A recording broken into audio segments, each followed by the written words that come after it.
मैं डॉक्टर प्रतिभा सिंघल हूँ। मैं स्त्री रोग विशेषज्ञ और डायरेक्टर क्लाउड9 हॉस्पिटल नोएडा में काम करती हूँ। आज मैं आपसे fertility related and health style related problems पे बात करूँगी।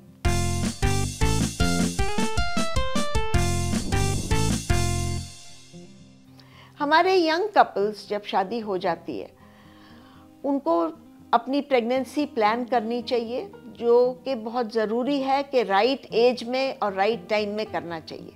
उसके लिए हस्बैंड वाइफ को बैठ के डिस्कशन करना चाहिए, अपनी फ्यूचर प्लानिंग करनी चाहिए।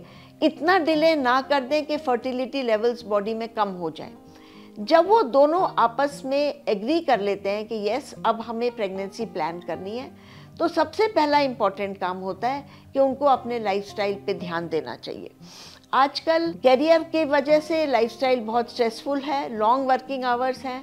कभी कभी ये देखा गया है कि हस्बैंड और वाइफ नाइट शिफ्ट और डे शिफ्ट में अलग अलग काम करते हैं, तो इससे उन लोगों की फर्टिलिटी पैटर्न पे फर्क पड़ेगा।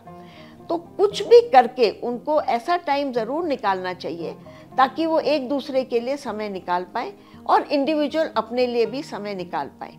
इस समय में उनको स्ट्रेस कम करना चाहिए, एडिक्वेट स्लीप लेनी चाहिए। ये ना हो कि रात के 2-2, 3-3 बजे तक वो जाग रहे हैं।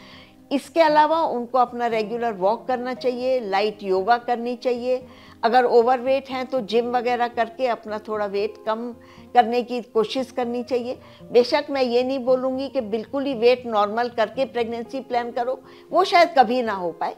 लेकिन अगर एक्सरसाइज और डाइट मॉडिफिकेशन से वेट डाउनवर्ड ट्रेंड ले रहा है, तो इसका मतलब बॉडी हेल्दी तरफ जा रही है और कपल अपना प्रेगनेंसी प्लान कर सकता है। Regular yoga, regular sleep, less stress are 3 major factors. इसके साथ साथ उनको अपना खाने पर ध्यान देना चाहिए। जहाँ तक हो सकता है उनको पौष्टिक खाना चाहिए, जिसमें फ्रूट, सैलड्स, कर्ड, अपना प्रोटीन डाइट, चाहे वो नॉनवेज खाएं चाहे वेज खाएं। फैट फ्राइड कम होना चाहिए।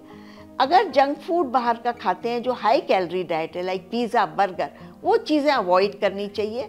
उनकी फ्रीक्वेंसी कम करें। हम ये नहीं कहेंगे यंग कपल से कि वो सब खाना बंद करो, बट रोज़ खाने के बजाय आप एक दिन छोड़ के खाओ, ग्रेजुअली हफ्ते में एक दिन खाओ, ताकि over a period of 3 months आप अपना लाइफस्टाइल और डाइटरी पैटर्न को चेंज कर लें और बॉडी हेल्दी तरफ जाने लगे। दूसरी इम्पॉर्टेंट बात है कि आपके पर्सनल में क्या क्या हैबिट्स हैं। अगर स्मोकिंग है, वो स्मोकिंग फीमेल के लिए हो चाहे मेल के लिए हो, दोनों ही हानिकारक है। और मेल के लिए डेफिनेटली ज़्यादा हानिकारक है, बिकॉज स्मोकिंग से सीमेन की क्वालिटी पे फ़र्क पड़ता है, स्पर्म मोटिलिटी कम होती है, तो उनको डेफिनेटली स्मोकिंग छोड़नी चाहिए। फीमेल्स के लिए भी स्मोकिंग बिल्कुल अलाउड नहीं है when they are pregnant, because वो स्मोक से बच्चे की ग्रोथ पे असर पड़ता है।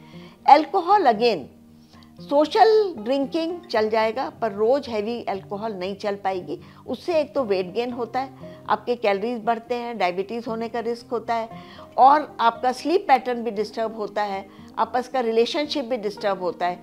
तो अल्कोहल को रिड्यूस करना चाहिए, may it be once a week और सो, या वो पूरा छोड़ पाएँ। अगर टोबैको चूइंग की हैबिट है, टोबैको से फर्दर फर्टिलिटी पे बहुत फ़र्क पड़ेगा, एग क्वालिटी पे भी फ़र्क पड़ता है और स्पर्म क्वालिटी पे भी फ़र्क पड़ता है। तो टोबैको चूइंग भी छोड़ना पड़ेगा उनको।